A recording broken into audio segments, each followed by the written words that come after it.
So good morning guys. So myself Puneet Shankar. So I'll be handling your IR for your prelims as well as for the mains. It will be a combined integrated class. So I have secured all India rank 795 in recently concluded civil service examination, UPSC civil service examination. So I'll be sharing few tips and with respect to your mains answer writing in the class itself. So the standard operating procedure will be for the half an hour I'll be explaining. For the next 10 minutes I'll be giving you the notes, right? So few things I wanted to get in the in the coming classes. One is your atlas. Compulsorily you have to get your atlas. If at all you're not bought, you can just buy Black Swan atlas. Have you heard about Black Swan? Right? Not heard. You go to the market. If at all you don't have an atlas, go to the market and buy Black Swan. If you already have, I think Oxford will be most common. If you have, it's fine. But if you're buying newly, maybe you can go for your Black Swan. That is a very good atlas, right? We need that particular atlas for your classes ka thing. You have to pinpoint the places and all. It's very important for your prelims, right? And please maintain notes specifically, like either the just show the it's on ಆಗಿದೆ ಅವನು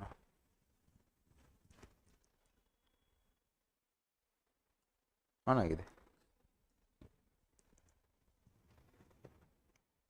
So what I was telling, yeah, maintain our notes. Maybe just see that particular notes. If you can maintain that particular notes, no, whenever you want to add any particular pages or not, you can just get it done. So make sure you're having those kind of notes, and please revise the classes because it's a continuous class. If you miss even one class, see, foreign policy is like your relations.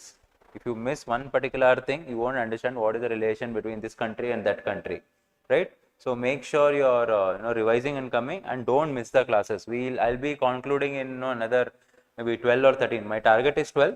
If at all, if it extends, maybe one more class. And I hope you know the timings of the class also, right? Monday to Saturday, same timings. If any change is there, you'll be getting to know, right? So make sure you don't miss any of the class.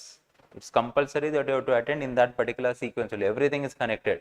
ಇವತ್ತು attend ಮಾಡಿದ್ರೆ ನಾಳೆ attend ಮಾಡಿದ್ರೆ ನಾಳೆ attend ಮಾಡಿಲ್ಲ ಅಂದರೆ you will miss the thing.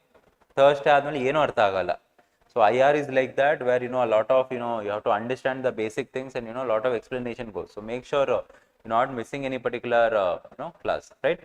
So with respect to the sources which you have to read, see, basics ಏನಿದೆ ಅರ್ಥ ಮಾಡ್ಕೋಬೇಕು. Obviously they will not ask you basics in your exam, right? They will not ask you basics. So directly they will ask you issues exactly. So basics ಏನಿದೆ ಅದು ಅರ್ಥ ಮಾಡ್ಕೊಳ್ಳಿ. Notes will be very less only, because what is required is basics understanding. Whatever is supposed to write is a different thing. And remember one thing, in diplomacy, what we study, what is the truth, it is different from what we speak and what we write. Okay, if you are a diplomat or ambassador of any particular country, satya ಎಲ್ಲರಿಗೂ ಗೊತ್ತಿರುತ್ತೆ, but ಮಾತಾಡಬೇಕಾದ್ರೆ you have to tell it in a way for is a convincing way. Are you understanding? So ಎಲ್ಲ ಸತ್ಯಗಳೇನಿದೆ facts I will give you, which is available in the public platform, that I will be giving you. But while writing the notes ಆಗಿರ್ಬೋದು, answer ಆಗಿರ್ಬೋದು, you have to think like a diplomat. Don't think like a scholar, you have to think like a diplomat. Are you understanding what I mean to say? Right? So ಸತ್ಯ ಬೇರೆ, ಬರೆಯೋದು ಬೇರೆ. It's always a different thing. But ಸತ್ಯ ಗೊತ್ತಿಲ್ಲ ಅಂದರೆ ಏನು ಬರೆಯೋಕ್ಕಾಗಲ್ಲ. If people understanding. So those issues I will give you the particular notes, but whatever the basic things is there, obviously, you can, I will just explain it to you.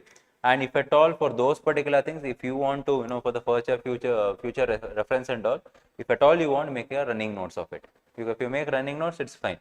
But whatever notes is required for the examination, that I will dictate. Is that understood? So that's the SOP for the, for the next 12-13 days. Yes. So you want to know anything specifically before we start any, start the class? Anything specific about, mains answer writing or anything? So your for prelims, roughly around, 8 to 10 questions from your international relations will be coming. Not directly, but some port is there, India's investment is in a particular place, or let us say some organization has come, organization headquarters,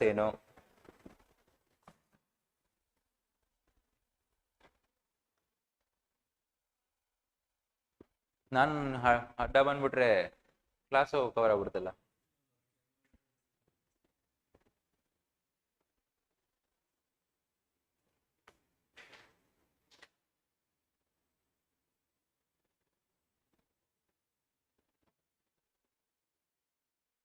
It's fine. Yes.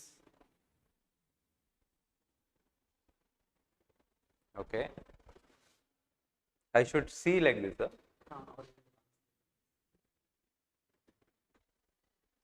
You can change the camera angle, no? Then.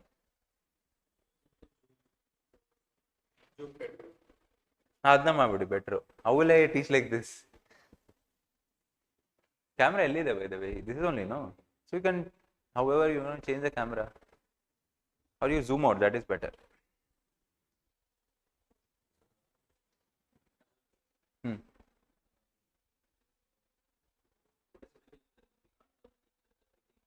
Hmm.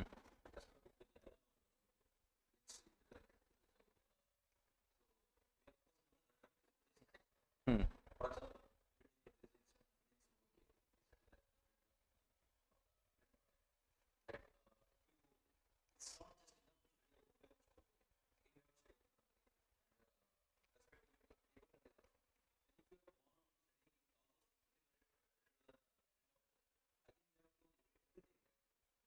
You have to. You have to. ಏನಂದ್ರೆ out of 100 maybe you have to read 70. ಆ 70 ನ target ಮಾಡಬೇಕು. See prelims, since I was, that's what I was telling you, for your prelims aspect, some places ಆಗಿರ್ಬೋದು, India's investment ಆಗಿರ್ಬೋದು, some UN ಗೆ head quarters ಆಗಿರ್ಬೋದು, ಈ international organisation ಇಲ್ಲ agreement sign ಮಾಡ್ತಿದ್ದಾರೆ, these places and all are there. Some war is happening. Let us say Ukraine war was happening. So in and around the countries of Ukraine, what are the capitals? For you people, even the language is important. Sometimes if at all they want to increase the the difficulty level, they will ask you even the currency of it. Obviously the president and prime minister, KPSC, they will ask you. UPSC, people are giving UPSC, they will not ask you all those particular things. But for KPSC, suppose any big event happens, obviously they will ask you, he is the president of this particular country or prime minister of that particular country. They will ask you this.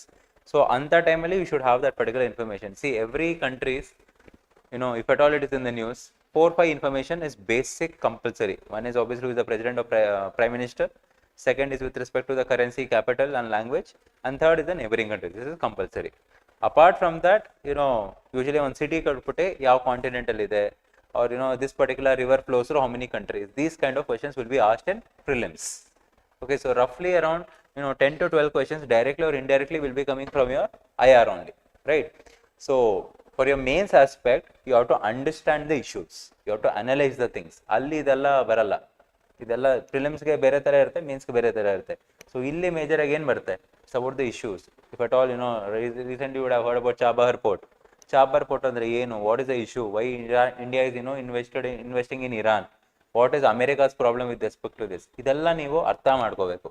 For that you have to understand the basics of the things, right? So in the classes and all, we'll be definitely doing the basics part also, and till now in 2024 May 20th, right? So what is happening, we'll be discussing. After that you have to catch up all of the newspaper, and ಏನಾದರೂ update ಆಗ್ತಿದ್ರೆ one line 2 line you just have to add. Are you understanding? ಕತೆಗಳು ಏನು ಹೇಳ್ತೀನಿ ಅದು ಬೇಕಾಗಿಲ್ಲ ನಿಮಗೆ, ಎಕ್ಸಾಮ್ಗೆ ಬೇಕಾಗಿಲ್ಲ, ಯಾರು ಕತೆಗಳು ಕೇಳಲ್ಲ. They just ask you the issue. But ಕತೆ ಗೊತ್ತಿಲ್ಲ ಅಂದರೆ ಇಶ್ಯೂ ಅರ್ಥನೇ ಆಗಲ್ಲ. So whatever the story behind goes, ಅದಕ್ಕೆ ನೋಟ್ಸು ಬೇಕಾಗಿಲ್ಲ, neither they will ask in the exam also. But what is important is story you have to understand for to write your particular answer. Is that clear? Right? So let's directly start with your India's foreign policy. So whom do you think is the first ambassador or a person, diplomat from India to go to any other country? Whom do you think? Huh? He is a very recent person, no? Think about ancient also, medieval also.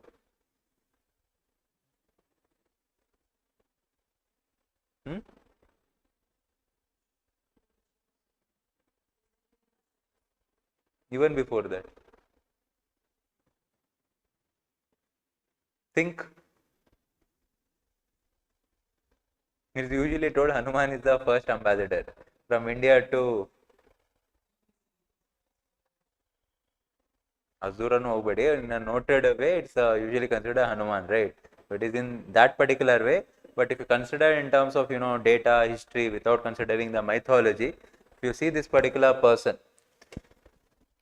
it's working.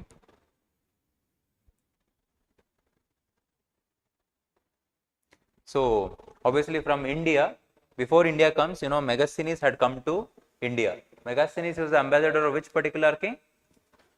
is written on the board. It is majorly Alexander the Great, right? So from there, from Alexandria he came, from Greece he came and came during Chandragupta Maurya's time, right? So during the Mauryan time, we usually consider that a particular relation started with us. So he was the official ambassador. Obviously, trade and all used to happen during Indus Valley civilization. Definitely used to happen. But in terms of diplomacy, I am telling, a particular kingdom, diplomat andre ಏನು, a particular kingdom ದು message na ತಗೊಂಡು ಬೇರೆ kingdom ಹತ್ರ ಬಂದು he is giving. In today's condition, it's about nations, yes or no? But before it was kingdom basically. So he was considered the first, ambassador who has come to India. So this information is slightly important for your prelims aspect, so you can note down this. Megasthenes, who came from Greece,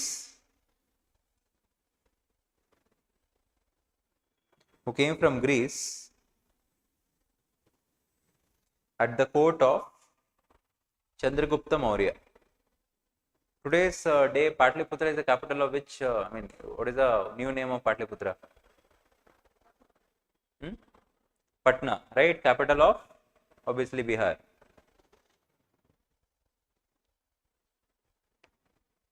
So the point you can see over there, no, Alexandria, Arachosia, which particular, right now in today's day, which particular can you see?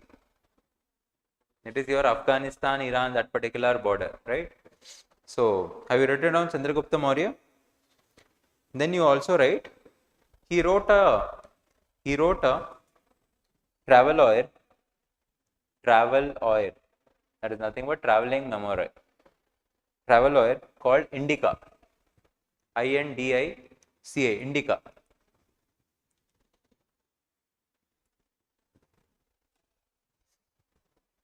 Right, that's just a little bit aspect of the history.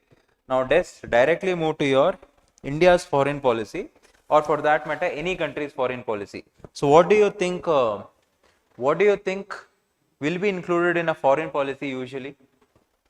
You think it's little bit common sense. Okay, peace ke first one putra, first security won't come, national security. So that's the first important thing, which is national security.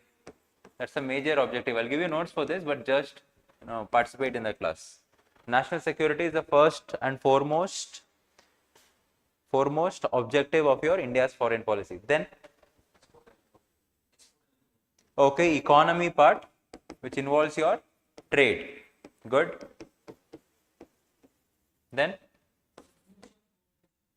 very good. So, peace and mutual cooperation between the neighbors especially. Very good. Then,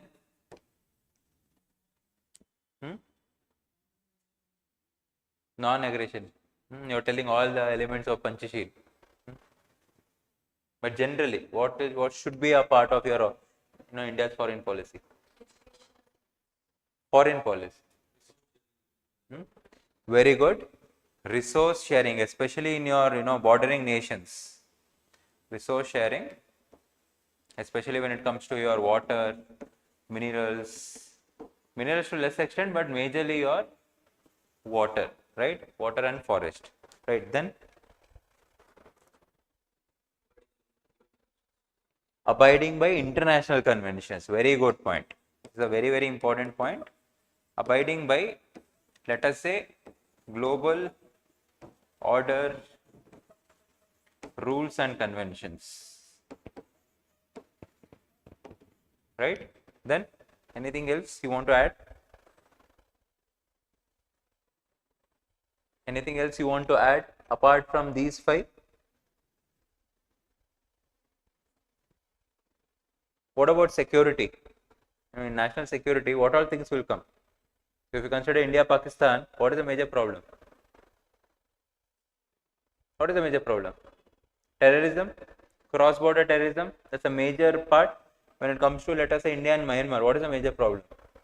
Drugs, yes, India, China. Is there any problem directly? Indirectly a lot is there, but direct again as idea with respect to India, China border. Border issues is a major thing. So in this you can add, cross-border terrorism, your, let us say your water sharing problem. Then you can talk about your, drug, or let us say any organized crime. You can also add about, border security. All this will come under your national security element. Is that understood? So you can note down these particular points, very important points. Write down first. And remember one thumb rule in your international relation. No one is a friend, no one is an enemy. Okay, it's all interest, self-interest. That's it, national interest. In terms of any time foreign policy comes, national interest is the highest. It is always the highest, right? So yaro friend alla, yaro enemy alla. ಅವತ್ತಿನ ದಿನಕ್ಕೆ ಯಾರು ನಮ್ಗೆ ಉಪಯೋಗ ಆಗ್ತಾರೆ ಅವರೇ ನಮ್ಮ friend.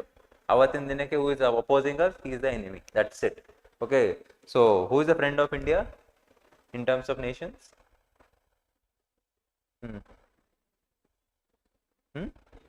Like Maldives also.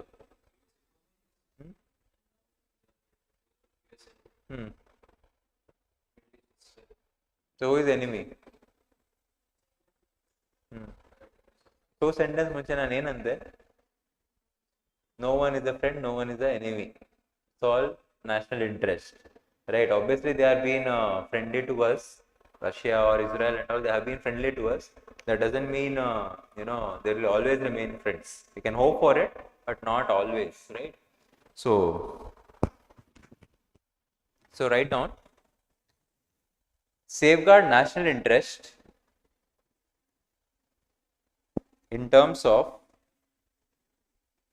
protecting country's sovereignty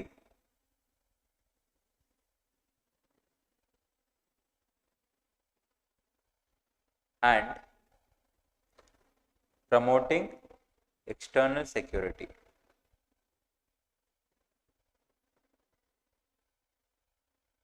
Second, seeks to promote world peace,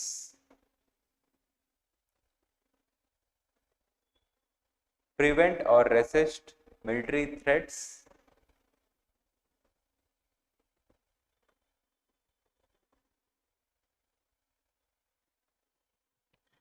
avoid wars,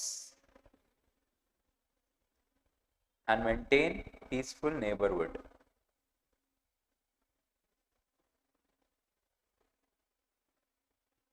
Third point, promote harmony and cooperation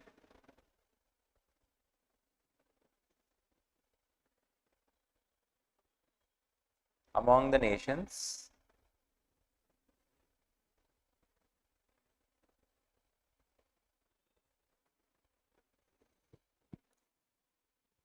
Next point, work towards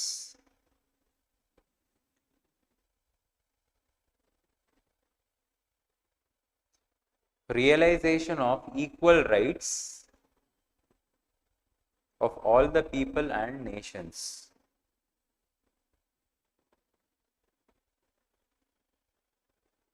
Last point, advancing Indian representation and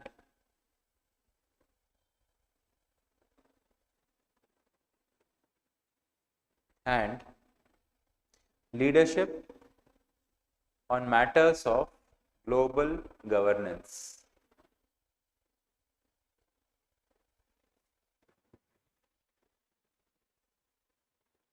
So let's quickly see the principles of how do I erase this? Yeah, principles of India's foreign policy.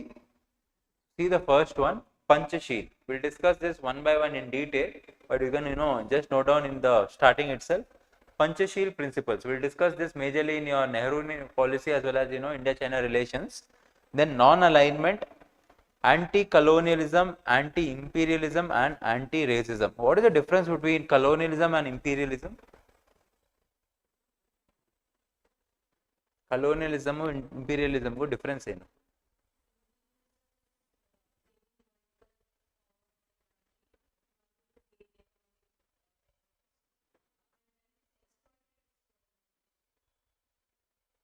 Okay.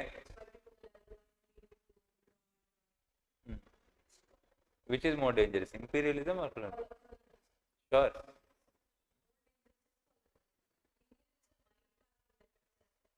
What is colony basically means? Control upon a particular area. What all controls will happen? Economical control, political control, social control. Political control always happens at the last. First happens your economic and social control, right? So starting British or bandaga colonialist ag bandidra, imperialist ag bandidra. They came as colonialist. You are the other way around. Okay, colonialist age they came. Okay, slowly they started gaining the ground. They removed the competitors from your France, your Portuguese and all they removed. Finally, they took the political power. Okay, that is called imperialism. Imperialism, by the meaning itself in the English dictionary means centralization, power. Okay, so imperialism. That's why you see, before imperial civil service, state, provincial state service. ಆ ತರ ಬರ್ತಿತ್ತು. So imperialism is taking the centralized power. Are you understanding? So that is the meaning of. So basically, anti-imperialism is more dangerous, especially when the political rights are taken away. Are you understanding? So colonialism, anti-imperialism, and anti-racism. Right? Anti-racism, in India when British were there, obviously it was there. But many of the countries like Africa and all, that black and white, that particular racism was majorly, impacting the social fabric of that nation. So in India, it was not, as such in the other countries, but before the independence, it was there, right? Then the fourth one, principle of avoiding use of force in setting differences with other countries, especially of using your weapons, missiles, all those particular things.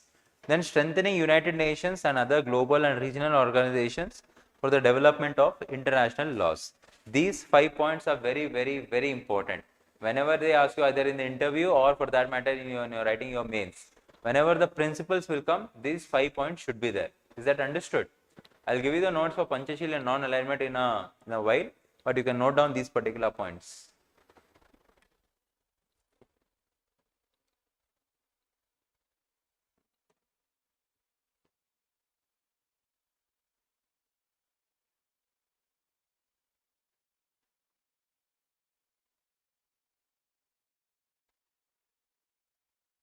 I want you to see this particular, actually, this not a web series, a YouTube series. This is very, very important so that, you understand your IR also.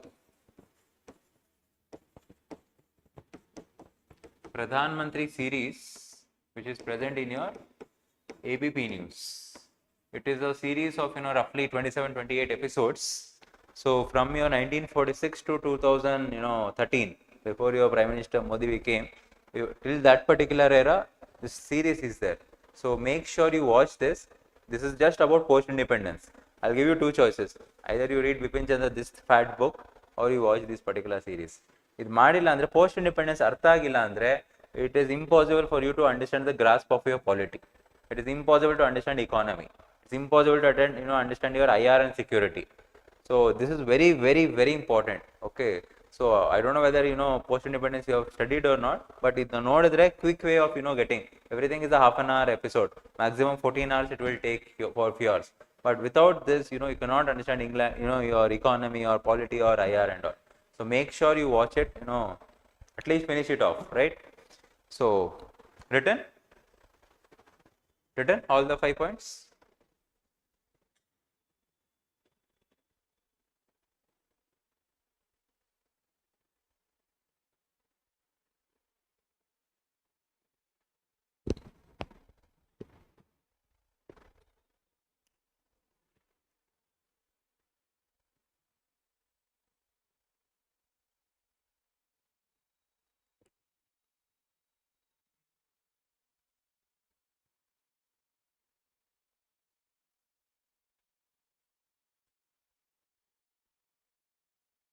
Written.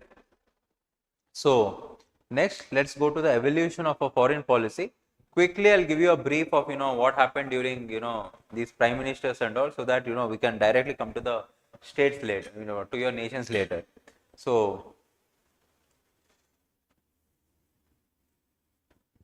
evolution of India's foreign policy. Write down that particular topic. So see this, obviously you should know who were the prime ministers at what time, who came, you should know all this particular point. So I think you are aware till 1964 who was the prime minister? Jawaharlal Nehru was the prime minister. Then obviously your Shastri came, Indira Gandhi came, then Morarji Desai, Charan Singh, Rajiv Gandhi, VP Singh, Chandrasekhar Rao, Vajpayee, Devegowda. Gujral was, for a slight amount of time he was a acting prime minister. Then obviously Manmohan Singh, and now your PM Narendra Modi, right? So this is your prime minister. Obviously we'll start with your Nehru only directly. So write down Nehru's era, Nehruvian era or Nehru's era. So I hope you understand what is socialist, what is left, what is center, what is right. You are aware of it, right? Not aware. Left, right, center. Socialism, you are you aware? Not aware. You? Solpa gotu. You? This is which class of yours? Is it the first class of higher? Like higher obviously, but there's no social issues class, modern history, polity. Not done. Okay. So in a very brief way, I'll tell you what are these first. What do you think they are? What do you think they are?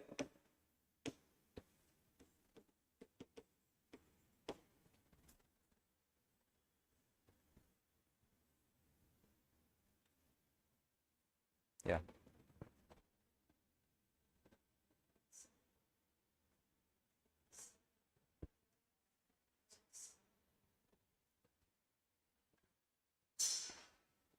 So what do you think this left, center, right are? There is a particular person called Karl Marx. Have you heard about him? Karl Marx, who was he? He was a political thinker basically, right? So he was, at that particular time, this colonialism, imperialism, all these people, were there. They're all capitalists, right? Money plays the major role, right? So they were ruling all over the world. And he was, born in that particular era only, and he was of the view, what are you people doing? It's just not about money. It's about the, people's health, education, status, social status, empowerment of the woman, empowerment of the vulnerable section. So all these people should get their own rights, right? So this was, his initial idea for the empowerment of all the people, rather than an industry or rather than in a particular XYZ nation. It is the empowerment of the people. He was of this particular idea, right? So that was born socialism, where socialism was born. Social, right? Social indicators are health, education, empowerment, skills, and all. That is when socialism was born. Then later it was further developed. Socialism was further developed and told that if at all few people control power or money, they will exploit the remaining people, right? So we'll elect the people, all the people. Let's come together and vote a particular government. They will take care of us, So usually, if you consider your Russia or China and all, there's a concept called communism, right? There's a concept called communism, where the state, that is the government, will be acting like a father or mother. They will provide you everything. No one is, owning any particular property or, this government, this particular establishment or, this business. No one is owning. Government owns everything. Even the land for that particular matter is all government's. People, just are, if at all farmers are there, they are growing on your government's land. That is called your communism. Are you understanding? Right? Feels good. Left. Chanagidiyala. Correct agide. But its drawback is, what will happen if government is in the wrong hands? Question marks raises, right? What will happen? Yes or no? So then the other end of the people are there, right-wing people. So these right-wing people, in a very simple way, obviously, the capitalist and all, they also come in this particular way. The old way of living, traditions, culture, patriotism, religion, all this is your right-wing. Are you understanding? In what they respect? Religion, their country, patriotism, your traditions, what is there, that has to be always there. They resist change. They don't want to resist change. Okay, they don't want to change anything. So suppose you are Americans or England and all colonialist people, they don't want to change anything, because they are enjoying the power, money, all these particular things. So they don't want to change. So capitalists will also come under your right wing only, right? Then there is centrist people who tell that no sir, sometimes we are not this also, not that also. Illi ondash ideas we support, there also ideas we support. Here little bit of a business and all will support. Here empowerment and all will support, right? So they are these kind of people. So the all over the world, people agirbodu, government agirbodu, your newspapers agirbodu, any profession ಆಗಿರ್ಬೋದು, they are all divided into this particular category. Either they're left wing people or right wing people or center wing people, all this particular thing. So if you control in India political parties, left wing parties means which one? Communist Party of India is there, CPI, DMK in your Tamil Nadu, Anna DMK, DMK, right? Even for your matter, YSRCP in your Andhra also, so also slightly left wing. Your Mamata Banerjee in West Bengal, all this will come under this particular category. What about that category? Obviously the the largest party is your BJP, which comes your BJP or Shiv Sena from your Maharashtra. All these are your right wing parties. Here in ಮಿಕ್ದವರೆಲ್ಲ ಹೇಳ್ತಾರೆ ನಾವು ಇವರು ಅಂತ, centrist ಅಂತ. Okay, so this is how the political party when in India is divided, including the newspapers also are divided in this particular way only. Okay, so obviously these people will definitely not like that people will not like this people. So in the newspaper and all, if you are reading a leftist newspaper, obviously they will all criticize that because right now the government is right wing only, no? They will criticize that particular government. ಆ ಕಡೆ ಇರೋರು ಇಲ್ಲೇನಾದ್ರು government ಬಂದು they will criticize. So they are extremely towards each other. Okay, they don't like each other. Are you understanding? Every particular ideology has its own advantages and disadvantages. If at all it becomes extremist way, extremism of this left wing is your nothing but Naxalism. Have you heard about Naxalism?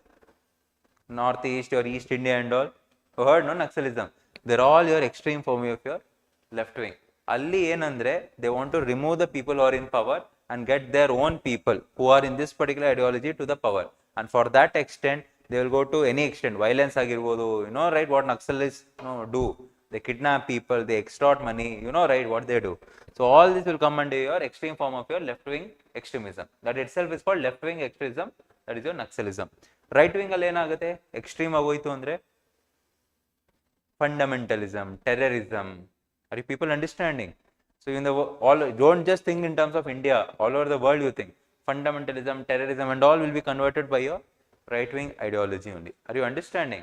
ಇದರಿಂದ ಏನಂತಾರೆ, ಇದರಿಂದ as such you won't get any extreme form because it's a extreme end. Did you understand? So Nehru was a socialist person. When Russian Revolution happened in your 1917 in Russia, so that time he was very much inspired by your Lenin. Okay, Lenin was that particular leader, right? He was very inspired by that particular, and they were all friends. So Nehru in fact wanted to get socialistic principles in our constitution and even in our Indian political order also. That's why if you see your DPSPs, what are they inspired by? They are inspired by your Russian constitution only. Yes or no? They are inspired by these socialist ideas. Yes or no? It may be your free legal aid for your vulnerable sections ಆಗಿರ್ಬೋದು, empowerment of women ಆಗಿರ್ಬೋದು, maternity leaves ಆಗಿರ್ಬೋದು. These are all socialistic principles. Are you understanding? So he was a socialist leader. So obviously he was very much attached to these particular people of the same ideology. And that time who was having this particular ideology? Russia was having, China was having, right? In the same time when Nehru was becoming the prime minister, Mao Zedong was there. He was obviously premier of your Communist Party of China also, and later became the president of China also. Yes or no? Same time was happening, same ideology. So obviously the friendship will be there between these two particular leaders. Yes. So that particular friendship continued, and we got all these Panchashil principles and all. I'll show you what is that Panchashil principles and all. But at the same time, this Tibetan region is there. Lot of Buddhists were there. And if you see Tibet, let me see if I have the image of it. Did you understand this part? I'll erase it. Yes. So I'll just show you the Tibetan region. Who is this person, by the way? Dalai Lama, you have heard, no? It is young. When he was young, he was like this. So I'll just show you. Okay, I don't have the. I'll just draw and show it to you. So this is your Tibet, right? Tibetan region. Here obviously Bhutan is there, Nepal is there, Tibet is there. Understand, in China's mythology, China is considered as a dragon. Okay, and China's though, if at all dragon ka hand, if I put like this, if I put the hand like this, my pinky finger is for your Ladakh region. This finger is nothing but your Nepal. Okay, this finger is your Sikkim. This finger is your Bhutan and the thumb finger is your Arunachal Pradesh. This is the fingers of your dragon. Fingers is there, obviously palm is there. That palm is nothing but Tibet. Did you understand? That is according to the mythology of your China. Mao Zedong, he was very much inspired by this. So even he wanted this particular thing. And Tibet, ಈ British ಅವರು ಇದ್ರಲ್ಲ ಸುಮ್ನೆ ಬಿಟ್ಟೋಗಿಲ್ಲ ನಮ್ಮನ್ನ. They made sure that all the problems happen. One is this side they made Pakistan. Yes, they divided the country, made the partition and got this Pakistan. On the right side, they made sure that Tibet is not completely independent. They told that let time being ali India nodkolli anta. But what is Mao thinking? He wants that dragon's farm. He wants that particular thing.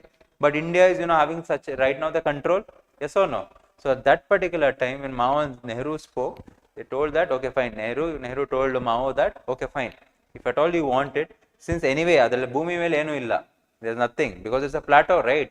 Himalayan plateau, nothing is there. Enu illa, enu problem illa. What loss will India will have by giving this and that? He gave out that particular rights. Are you understanding?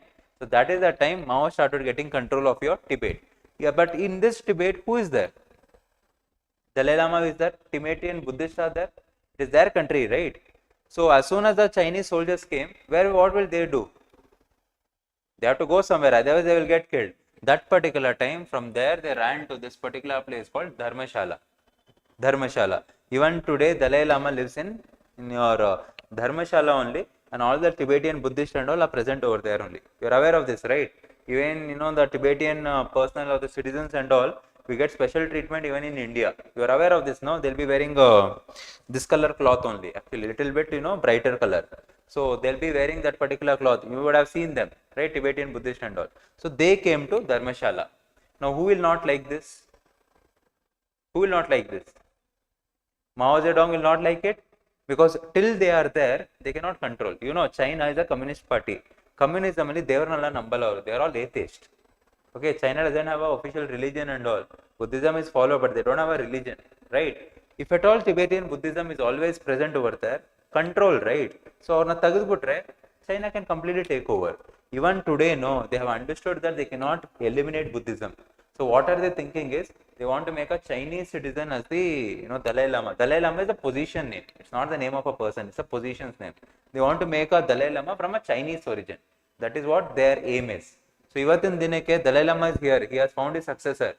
Okay, he's found his successor. But China wants to make a Chinese citizen as the Dalai Lama because they have understood that they cannot eliminate Buddhism. Are you people understanding? So obviously Mao didn't like this particular move. So till then they were friends only. But what did I tell in the starting? There are no friends, there are no enemies. Interest change agta change agate. So same thing happened over here. From that particular time, started with Arunachal Pradesh. I told, right? Dragon of the what do you call China's dragon. So finger is there in Arunachal Pradesh. So from that Mao started slightly coming to the occupying the area. This started coming. It started from your 1954 when your Dalai Lama ran to your Dharmashala. So in 1959 there is a small attack which happens. Okay, there is a small attack which happens in your Arunachal Pradesh only. So before that it was called Northeast Frontier Region anta karitidru, NFR anta. Northeast Frontier Region. That was the old name of your Northeast India. Okay, so that particular time there is an attack on this particular region and they come up with there is some principles called Panchashil principles. So which we discussed initially, Panchashil principles are come into play where Nehru and Mao Zedong agree for these particular 5 points where mutual coexistence, mutual respect and coexistence in each other's territorial integrity and sovereignty, mutual non-interference in each other's internal affairs, equal and mutual benefiting relationship, non-aggression and peaceful coexistence. This thing is decided. Are you understanding?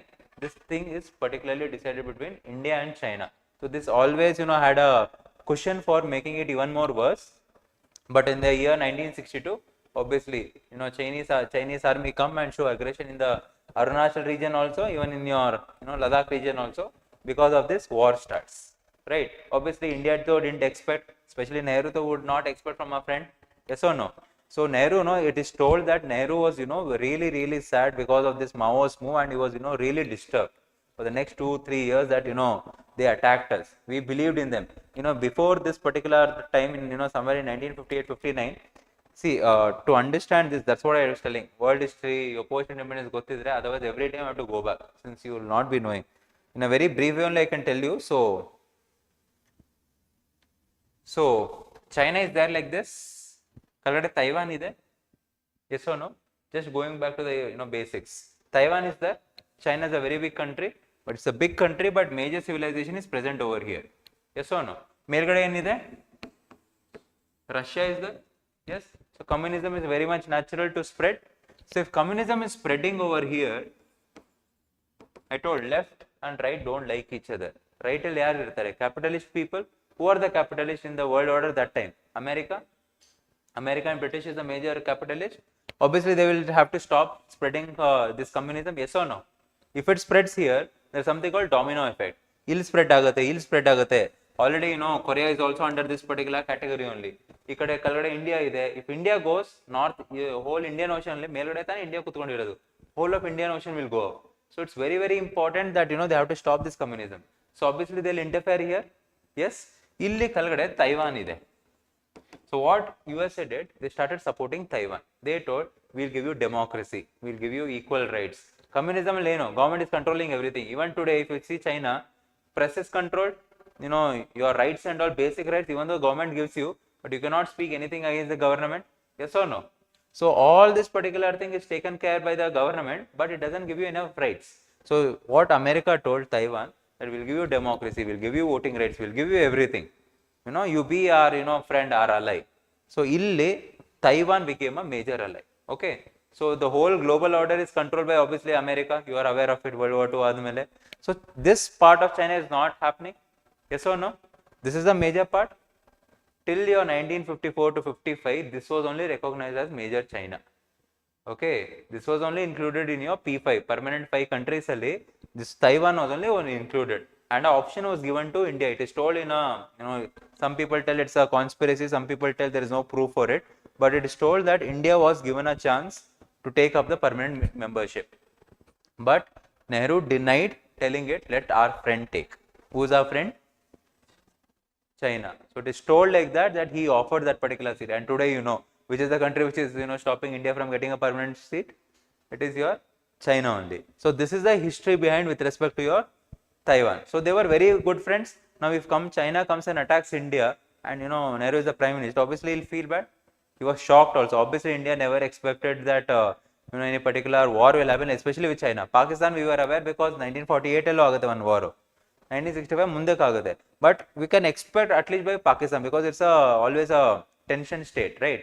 But China was not expecting because same ideology, even though ours is a democracy, theirs is a communist or socialist nation, but in terms of Nehru, I'm telling, the friendship agirbodu, idagirbodu, they were very much thing. He was shocked, he was devastated. Obviously Indian army was not at all prepared before that particular war and all. Obviously when weapons are there, you're coming together, you don't have a strategy, you are bound to lose the war. Yes or no? So 1962 unfortunately we lost the particular war, and after that a no confidence motion. This was the first time a no confidence motion in the parliament was passed against the Nehru's government. This is the important information for your prelims. First time when it happened after your Indo-China war. Are you understanding? So it happened after that, and obviously the prime minister changed. Shastri, Nehru died in 1964 and Shastri became the prime minister. So you write down the Nehruvian era few of the points, then we'll go to your Shastri era. Have you written down the Panchashil principles? Write down these principles quickly. Already 1 hour agoita. We didn't even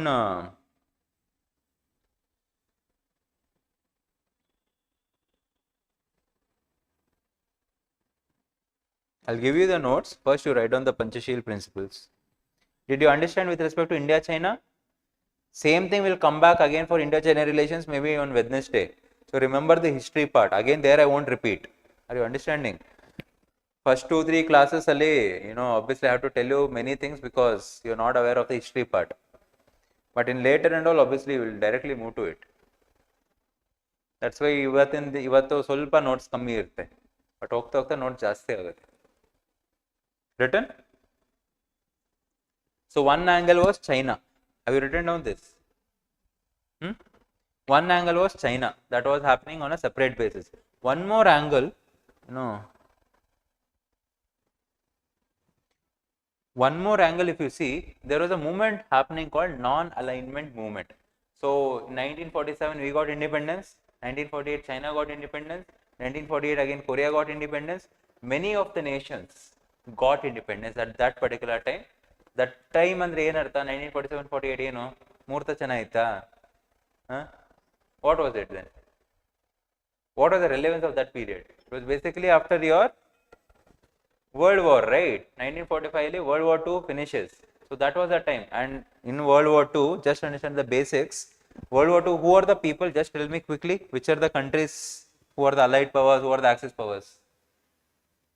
Who are the Allied powers? USA was there, then UK was there, Germany was, I mean not Germany, France was there, right? Then which else country was there? In the same part even China participated. Yes. On the other side, Germany obviously. Then Japan was there. Yes or no? Italy was there. Yes or no? These three, obviously other countries and all also participated. India, involuntarily participated because of British was ruling us. India also participated. But majorly these were the powers. Yes or no? So 1945 Germany, Adolf Hitler committed suicide. So Germany gave up. Japan also gave up the arms. So they also surrendered. Then Italy was there. Mussolini obviously, before only he had given up. So they lost. Who are the winners? USA, UK, France, China. Then any other country? Russia obviously.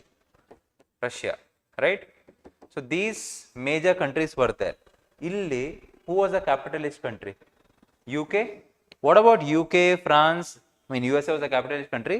UK, France, what type of countries were they? They are all colonialist countries, right? They were ruling all over the world before USA came into play. Are you understanding? Then obviously Russia, China had a different ideology, right? This is the reason why permanent file they are all winners of the World War. This is the reason why permanent file, permanent file, UN Security Council. This is the reason why these five are only ruling it. And that's the reason why Japan is not there, even though it's the third largest economy. Are you understanding? Winners makes the rules. So UN only, these people were there, right? At the same time, I was telling you, in terms of independence, USA was a capitalist country. By the time UK and France, they had become very, very weak.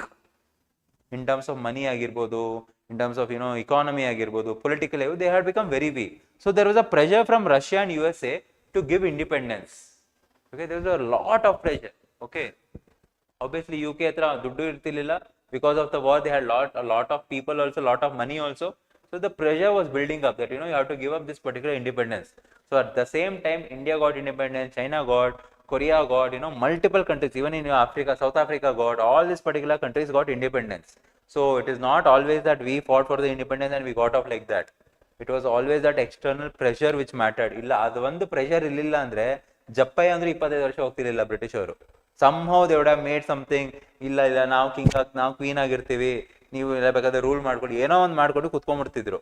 This external factor was a very, very important reason why British gave the independence, not just to India, but to many countries all over the world. Are you understanding? So slowly colonialism was breaking. Those countries which got independent, those countries which got independent, they came up to be called non-alignment movement, which says that neither, so two power blocks came out of World War II. One was your USA obviously, second was your Russia in terms of communism. USA ಏನೇನ್ ಹೇಳುತ್ತೆ ಅದೆಲ್ಲ UK France ಮಾತು ಕೇಳುತ್ತೆ. Whatever Russia does at that time, China used to listen. So two power blocks, yes or no? So it was divided, world order is divided between two power blocks. Russia ಸುತ್ತಮುತ್ತ countries and all were listening to Russia. People around Europe, your Western Europe, your America and all were listening to America. So the whole global order was divided into two parts, right? So that particular time, your Nehru came with this particular plan. The president of Egypt, it may be the Yugoslavia, Indonesia, they all came up and together told that we will not join either of the parties, we will remain neutral. That idea was called non-alignment movement. Did you understand? So Nehru was a major contributor for building this particular part. So these five leaders are the major leaders. That person, the last end is the Yugoslavian president. Next to that is your, your Indonesia. Then comes your, I'll give you the names of all these particular people. Egypt, Esrala Bekagila, countries which came, which were the founders, that is important. So which were the founders? Obviously India, Yugoslavia, your Indonesia, Egypt, then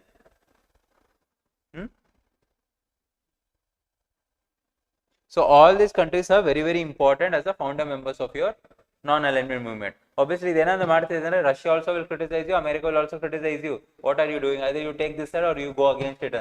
So throughout, no, even today, your British especially, British, your Americans, they criticize India for following this non-alignment movement. It was true till 2014. It was true, true till 2014. But after 2014, we are not going for non-alignment. Neither we are supporting any Russia or America. We are going for something called multi-alignment, where we need this also, that also. Are you understanding? From 2014, it has the role has shifted for multi-alignment. Just remember it. It's a PYQ question also. Mains question though. Just think about it. You write down that question. Do you think that India is moving from non-alignment to multi-alignment?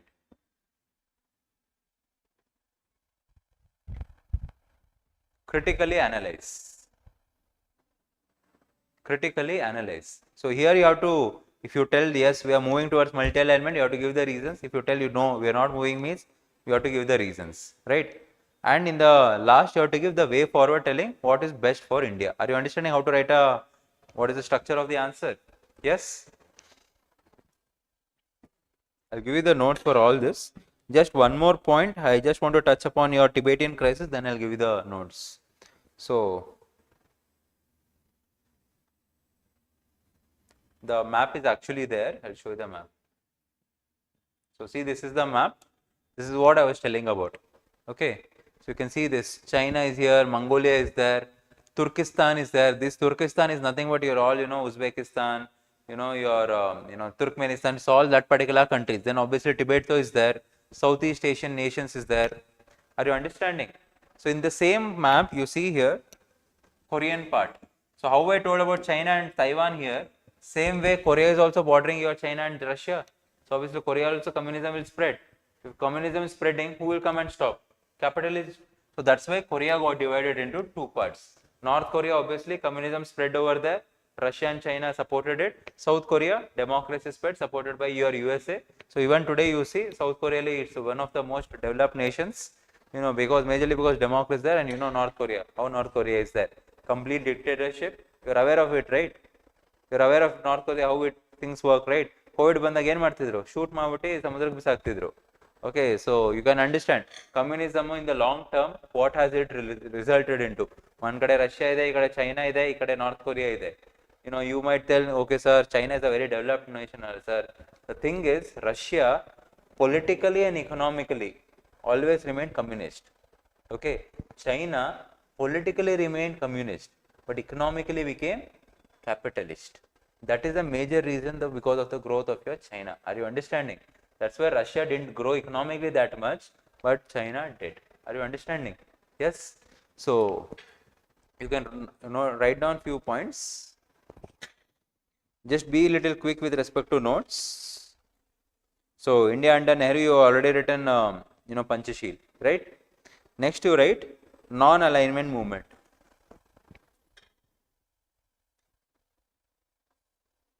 So all the story and all ಬೇಕಾಗಿಲ್ಲ, ಎಷ್ಟು ಬೇಕು ಅಷ್ಟೇ ಕೊಡ್ತಿದ್ದೀನಿ for the answer writing part. Nehru saw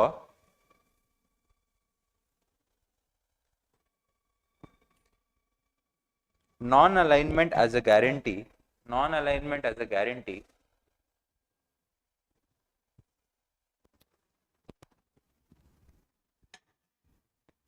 for India's sovereignty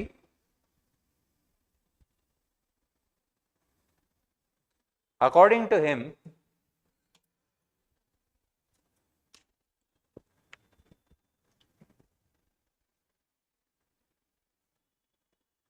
Joining any power bloc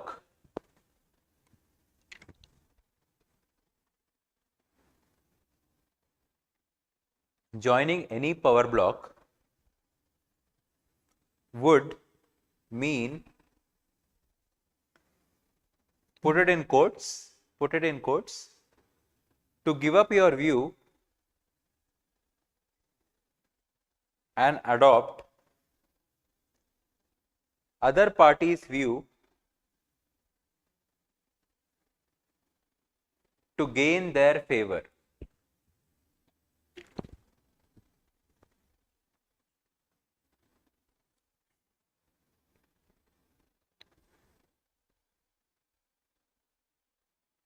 India played, change the paragraph, India played an important role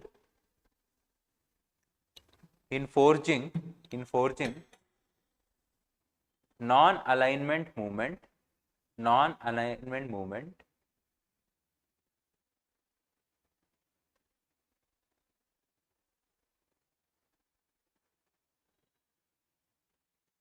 and along with five other leaders,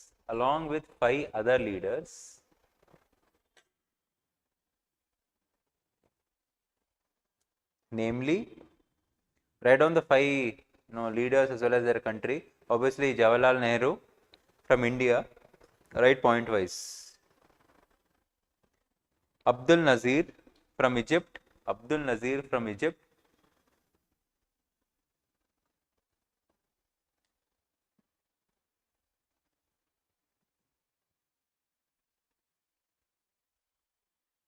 Sukarno from Indonesia, Sukarno, Sukarno, Sukarno from Indonesia, Nkrumah, Nikruh, Nkrumah from Ghana,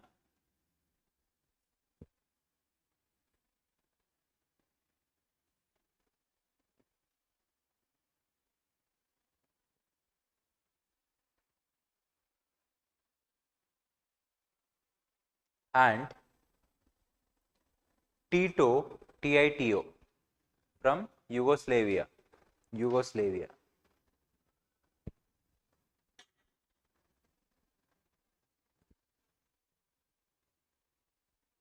The first summit of NAM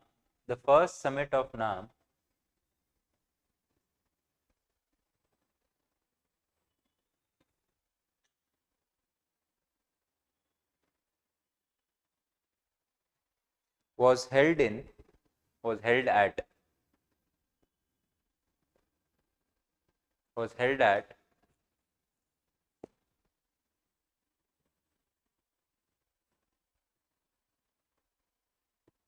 Belgrade Conference, Belgrade Conference in 1961.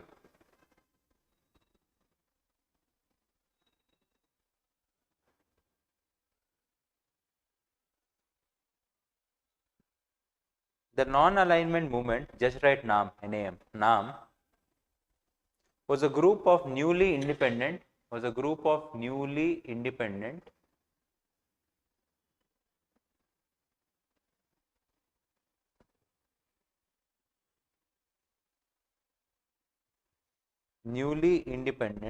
nations who refused to accept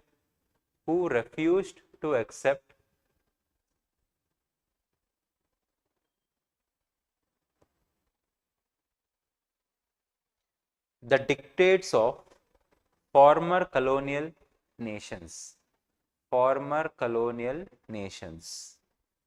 and decide to act according to their own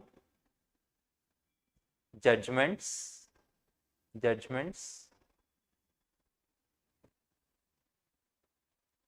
and national interest. Next you write Tibetan crisis.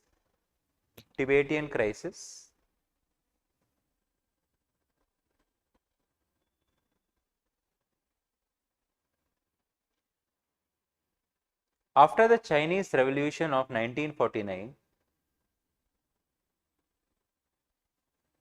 China wanted to incorporate the Tibetan region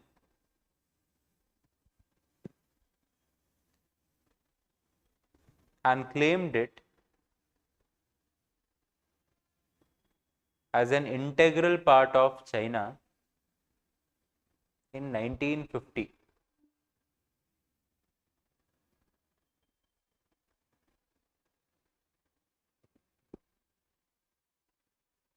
China occupied Chamdo region, Chamdo region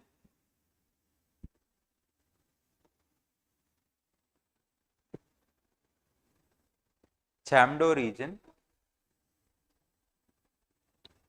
India protested against this.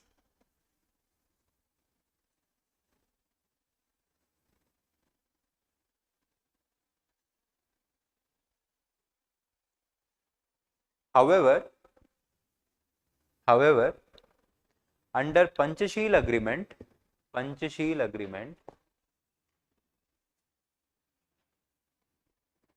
India voluntarily gave up military, communication and other rights over Tibet, which was inherited from the British.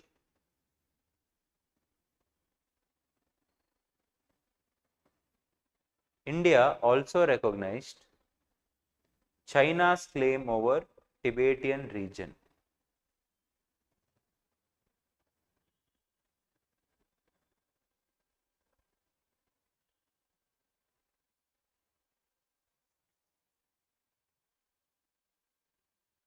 Next, 1962 is a continuation of this Tibetan crisis only. 1962 Indo-China War.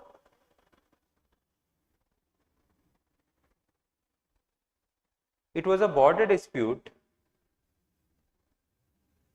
which culminated into the war.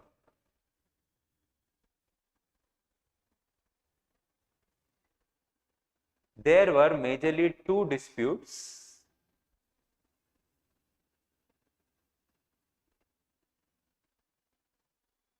First, Tibet used to be a buffer state in the past.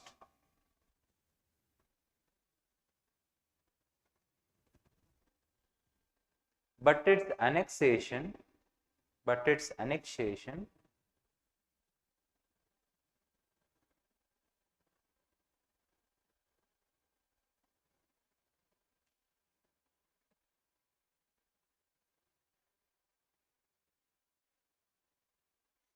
complicated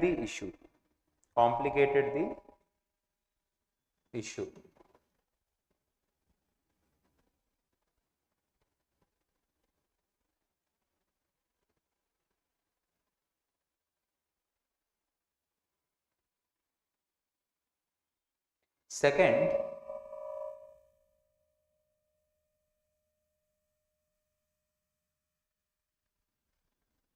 Second,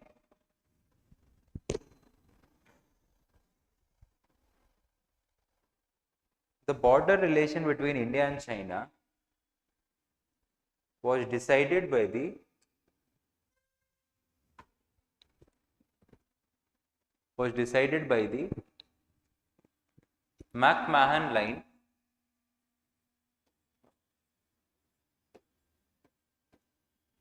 McMahon line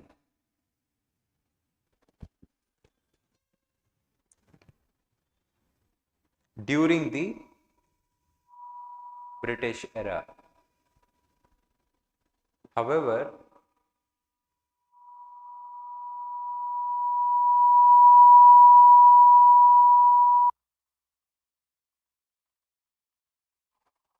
China refused to recognize this line.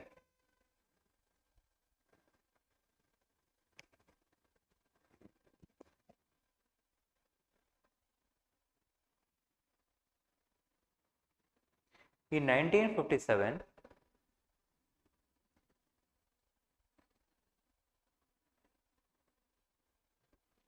Indian government realized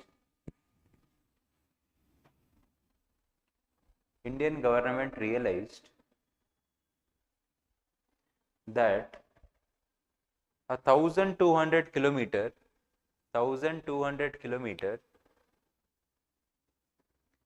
Chinese military highway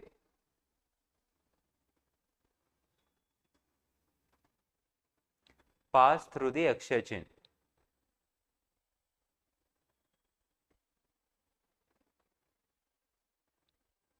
India protested against this aggression.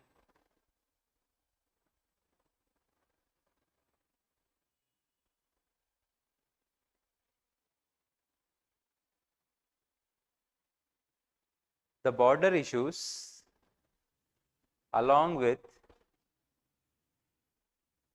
India's decision to provide asylum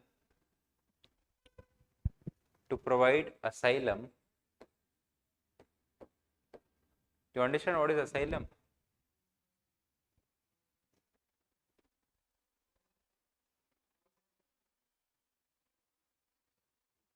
Asylum ಅಂದ್ರೆ ಏನು? Protection. Basically, if a person comes and tells that, this country li jaga illa, irak bidtilla, ಅಲ್ಲಿ ಹೋದ್ರೆ ಸಾಯಿಸ್ಬಿಡ್ತಾರೆ ಅಂದ್ರೆ, the other country will give you asylum, right? So,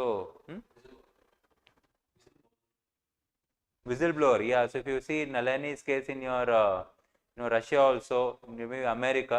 So from your America, there is a particular case you remember where the person was there in CIA and he told off in the public that all the information, and he ran out to Russia, and Russia gave him the asylum, because if he goes to America, for sure they will kill him. So that is the meaning of asylum, basically giving protection to a person who comes here. Sharanarthi antaralla. So that is the major meaning of it. So India's decision to provide asylum to Dalai Lama. All this led to war in 1962 when China launched a massive attack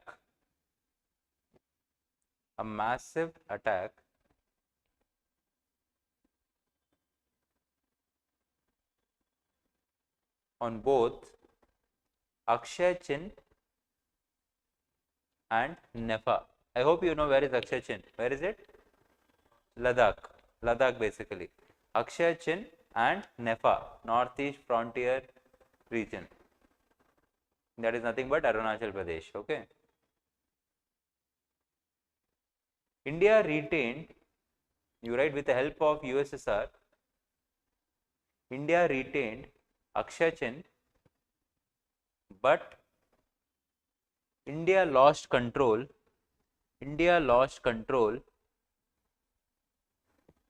of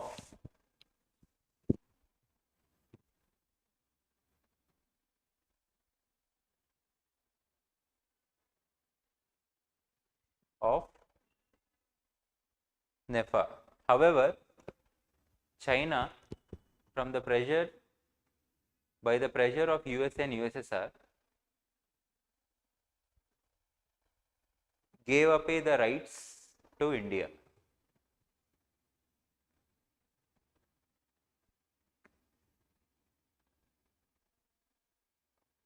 So next you write foreign policy under Lal Bahadur Shastri.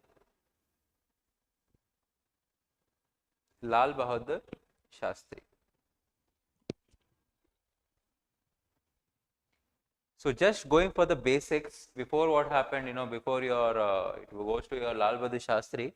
Let's see, your Kashmir maps. See this map carefully, because when we discuss India-Pakistan relations, this thing will be there. And the same thing, India-Pakistan directly will be moving on to the notes, because it's just the explanation part. So see the map. Looks little complicated, I know. So if you consider your, your Jammu Kashmir, this particular region is called what? The green color one. This part is called what? Part. POK is there, this is major, the POK part, but what is that region called? Have you not heard about Gilgit-Baltistan? Gilgit-Baltistan region. So that is your Gilgit-Baltistan region. And this region, what Pakistan calls it, Azad Kashmir. Azad Kashmir. So both of these territories come under obviously Pakistan occupied Kashmir, right?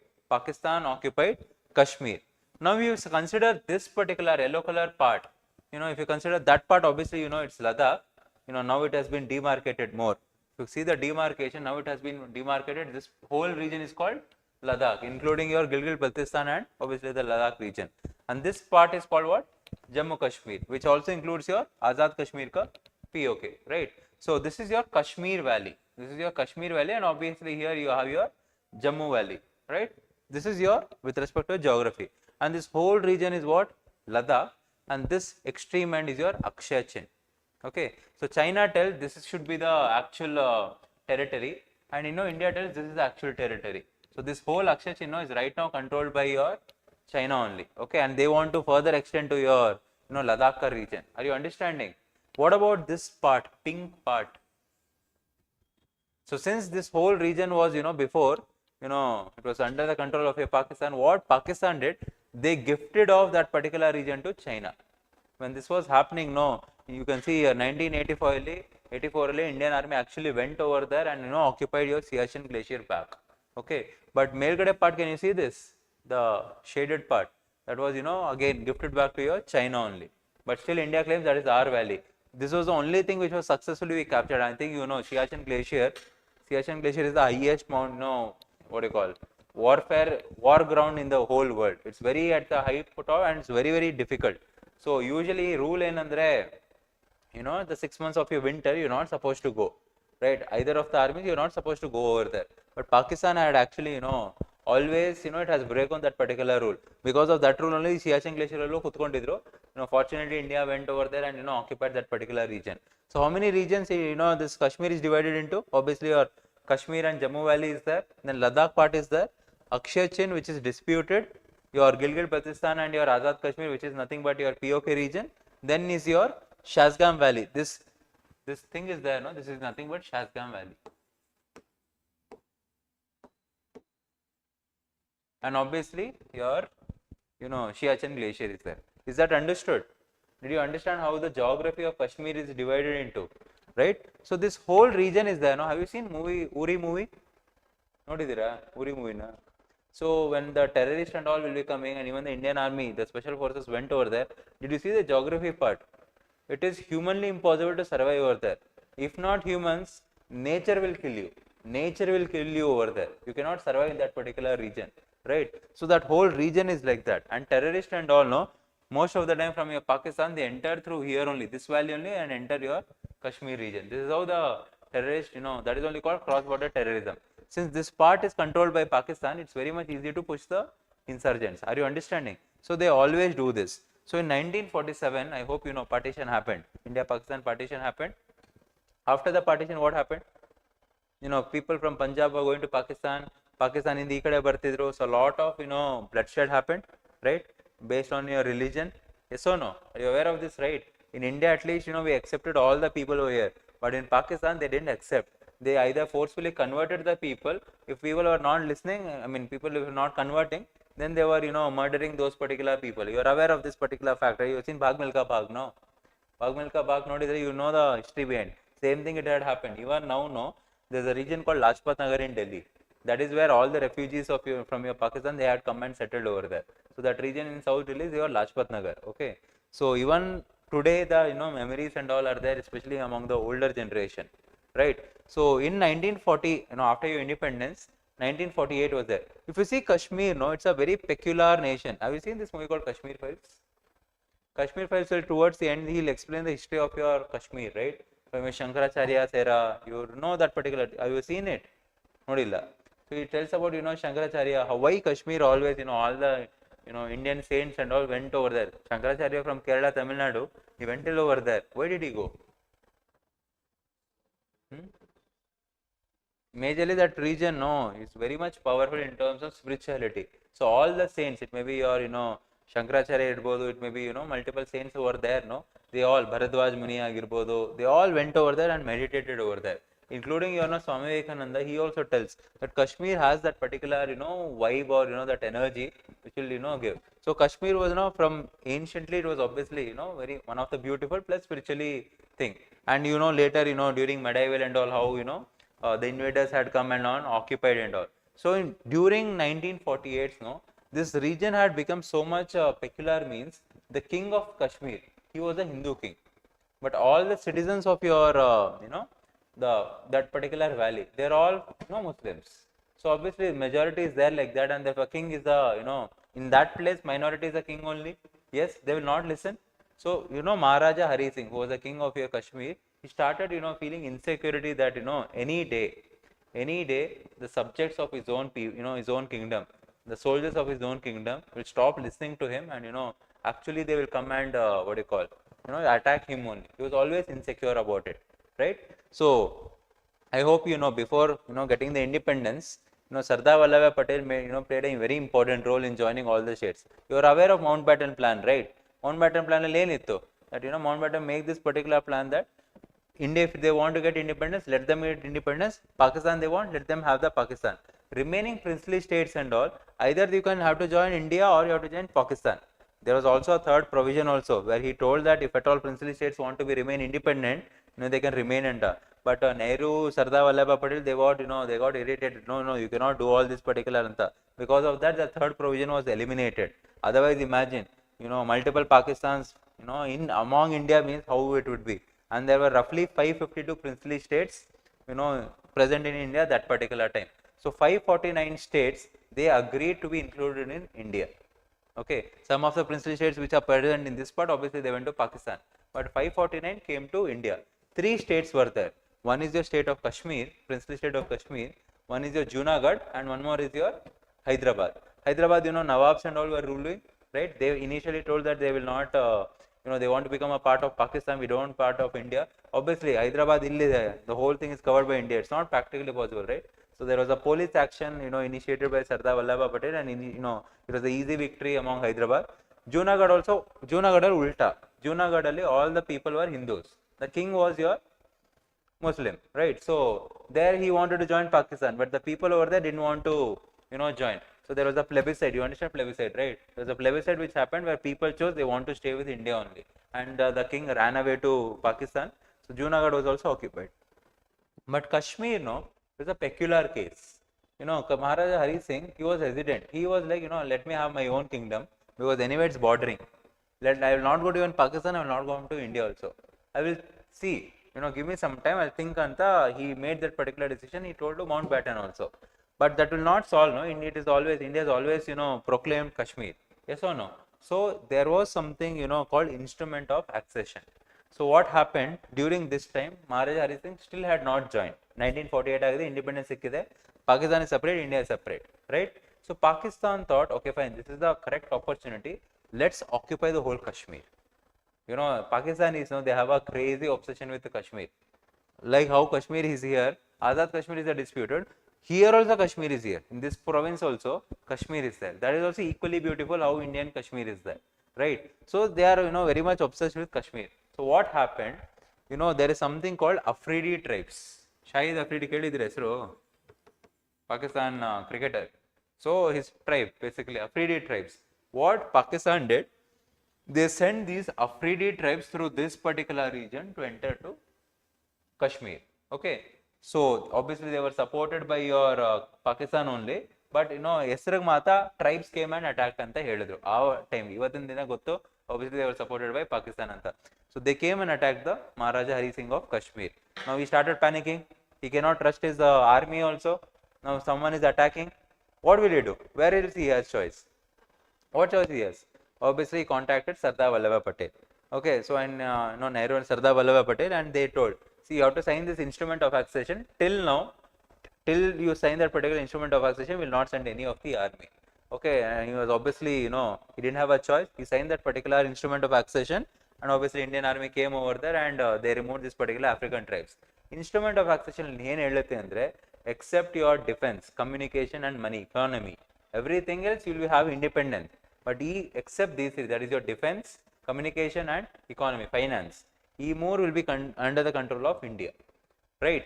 So there started your Article 370 and Article 35A, which you are aware of, right? So that was a special status given to your, Kashmir state, where they had the separate flag, separate constitution. You are aware, no? It was always PM of Kashmir, never CM of Kashmir. You are aware of this, right? Wazir Azam anta ಹೇಳ್ತಿದ್ದಿದ್ದು Wazir andre Prime Minister. Wazir Azam of Kashmir anta till Article 370 was there. So this was a major story of your 1948 war. That was the first war, Indo-Pakistan war. Did you understand? Still, they have lost the war. This much you understand. Now, I'll just explain our Kashmir ka issue completely, since I have done 70%.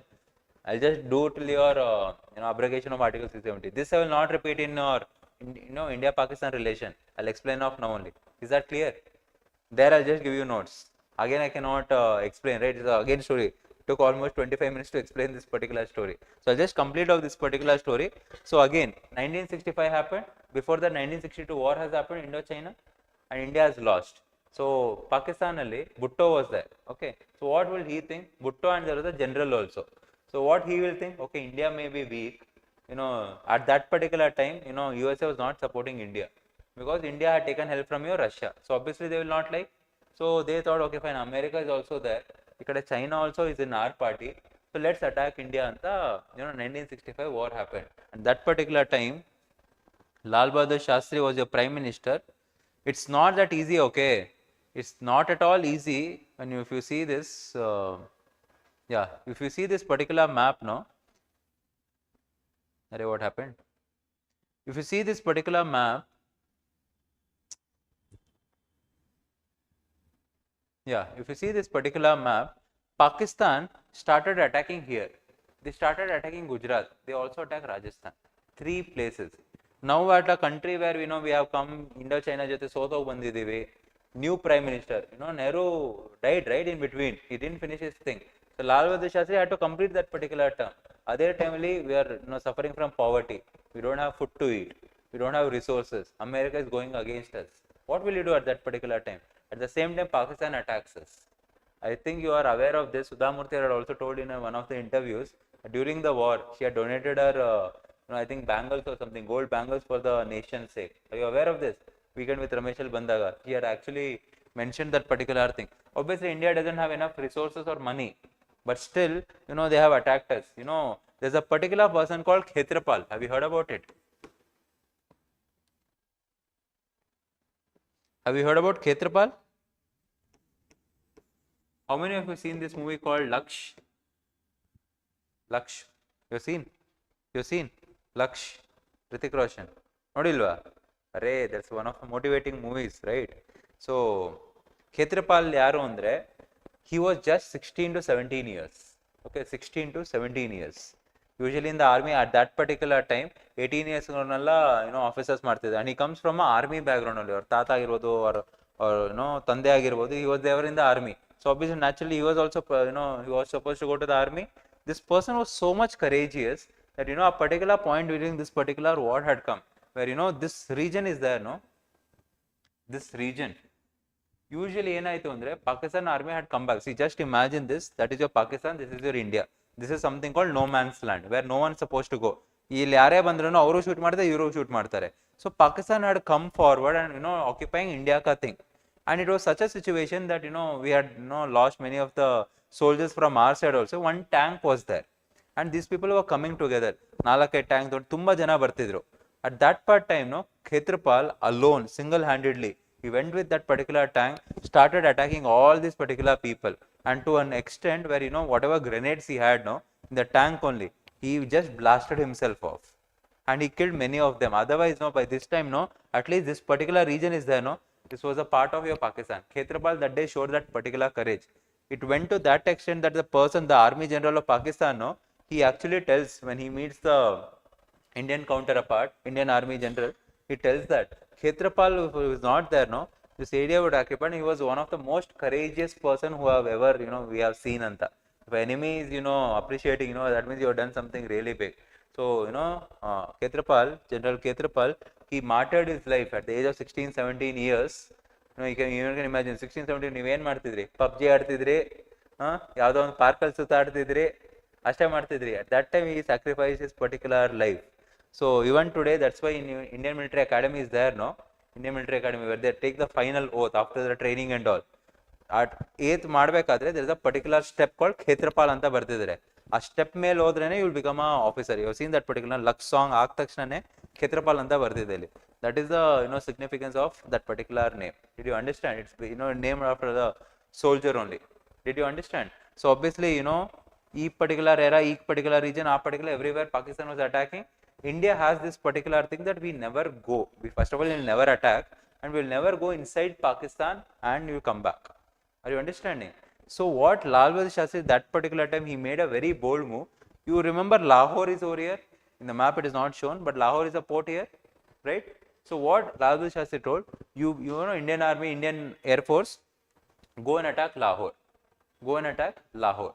So Indian Air Force went over there, bombarded like anything. Lahore was completely lost. Lahore illa andre Pakistan economy ಮುಳುಗೋಗ್ಬಿಡುತ್ತೆ. That's the only port which opens. So that particular time they requested and all, and obviously we gave off Lahore and we won that particular war. So there are two movies with respect to this. One is your Razi movie ನೋಡಿದೀರಾ? Razi movie, and there is something called Ghazi attack. ಕೇಳಿದಿರಾ Ghazi attack? Your Bahubali, who is that? Rana and KK Menon is there in that particular movie. So Razi you would have seen, no? The leaks and all, they were attacking submarines in the. There is nothing but because of this war only. And Ghazi attack is the sequel of Razi. After this, after she goes over there, all information bandaga how India will counter. But you have seen Ghazi attack, no? Ghazi attack too you have seen. So how your INS Visakhapatnam was there and how it dealt it. It's a very motivating movie. That's all a part of your this particular war only. Is that understood? So Lal Bahadur Shastri, two major things. One is with respect to the war, and second is obviously he was the initiator of Green Revolution. Obviously Indira Gandhi took over the plan ahead, but he was the initiator of Green Revolution. Is that understood? When is his birthday? When is Shastri sir's birthday? Wow. When is Gandhi Jayanti? That is the same day when Shastri Jayanti is also celebrated. But everyone celebrates that. Forget a very important leader. You see, Shastri ji is one of the motivational figures you'll have, the most ethical person. After the war happened, obviously they had to sign an agreement, peace agreement and all. So this is the photo of that agreement only.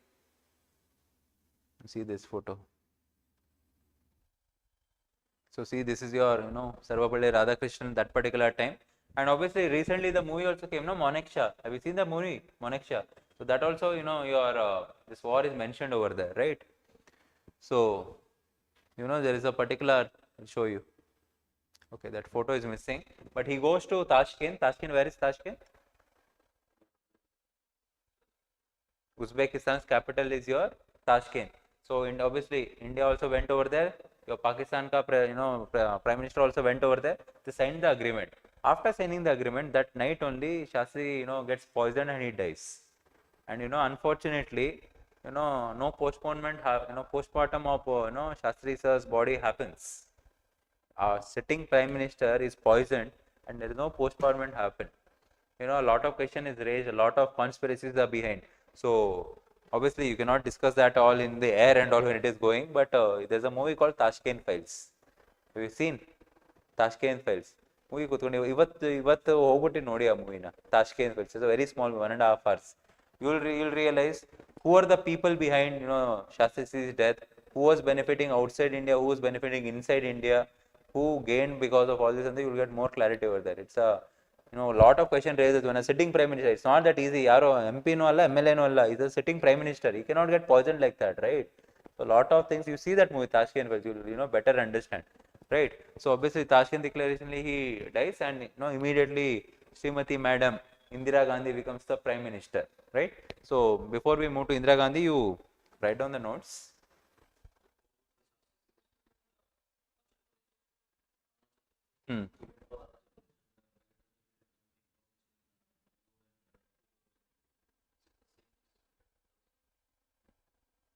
Everything is in a sequence, but our points and all is not required for your IR because it's all internal issues, right? So you write down about Shastri, India under Shastri, majorly two events. One is the war obviously, and one is your Obviously, Green Revolution.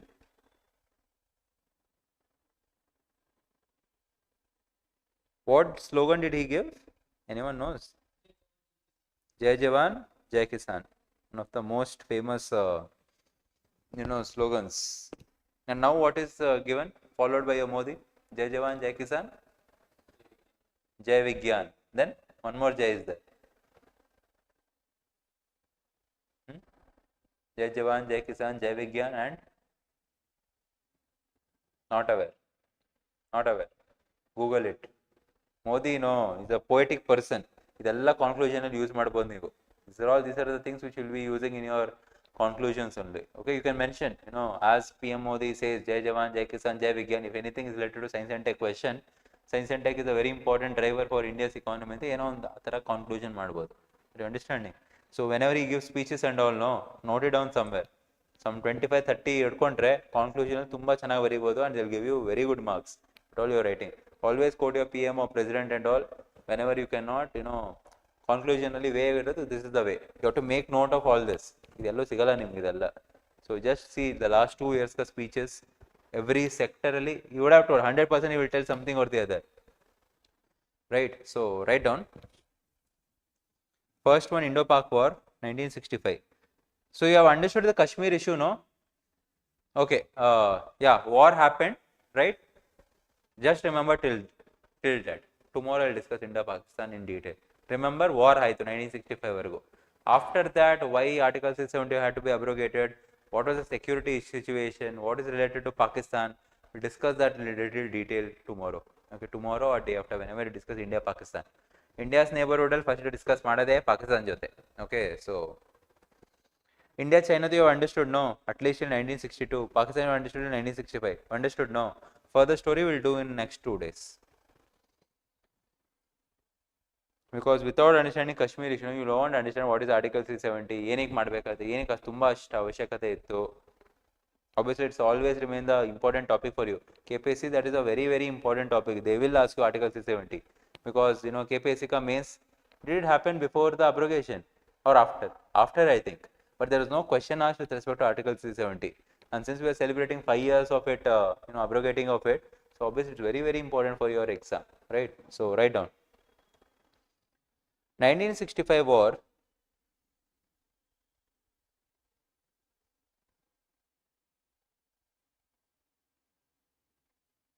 was a important development in the foreign policy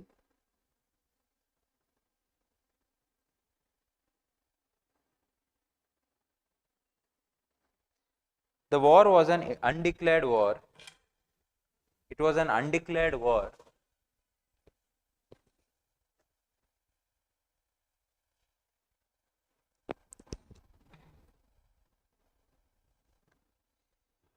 There were few factors which led to the war. Write down point wise. In 1965, situation in Pakistan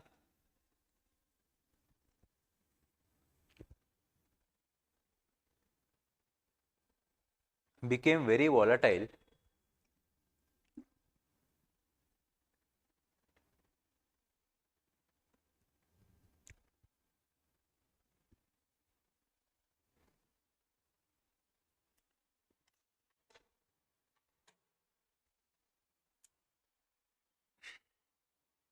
as the followers of Sheikh Abdullah created a great deal of unrest in the valley.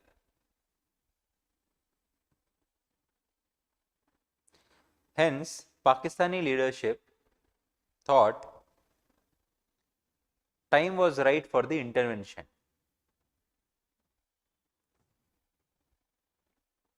You know how you people are teaching, no, it is Pakistan occupied Kashmir.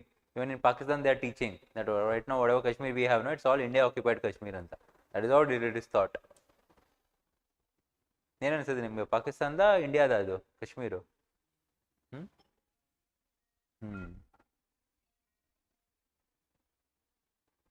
Then you write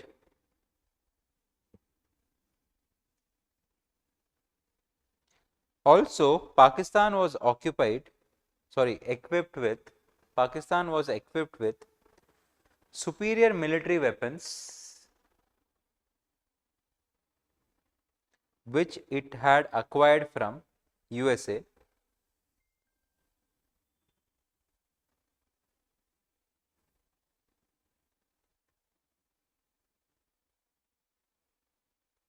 Pakistan also wanted, same point, Pakistan also wanted to strike before India could improve its defense after the shock of Indochina War.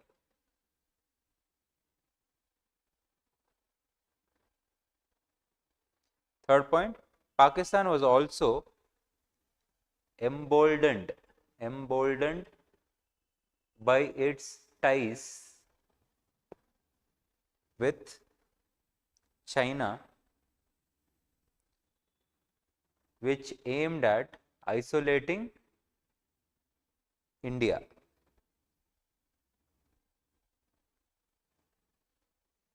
Tashkent Declaration. Tashkent Declaration. It was signed between India and Pakistan under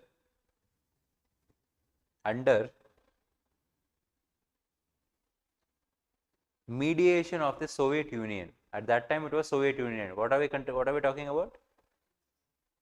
That's what, which country right now? Russia, right? At that time, it was Soviet Union or USSR. Both the parties agreed to withdraw from all the occupied areas and return to pre-war positions.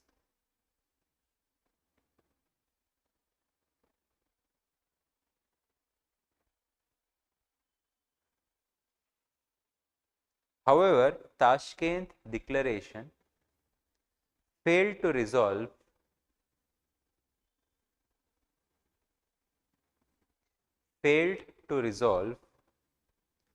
the core issue of Kashmir.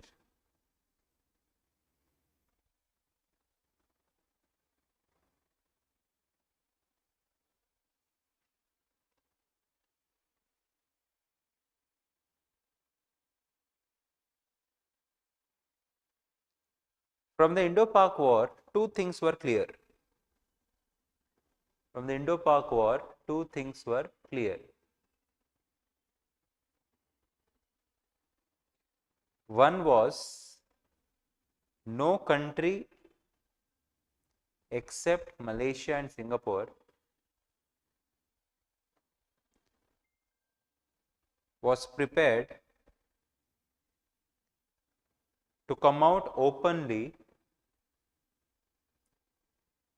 to support India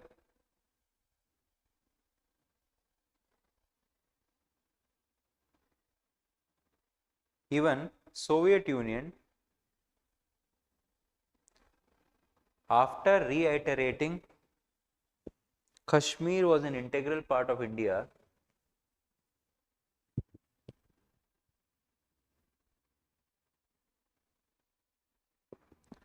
chose a posture of neutrality with respect to the Kashmir issue.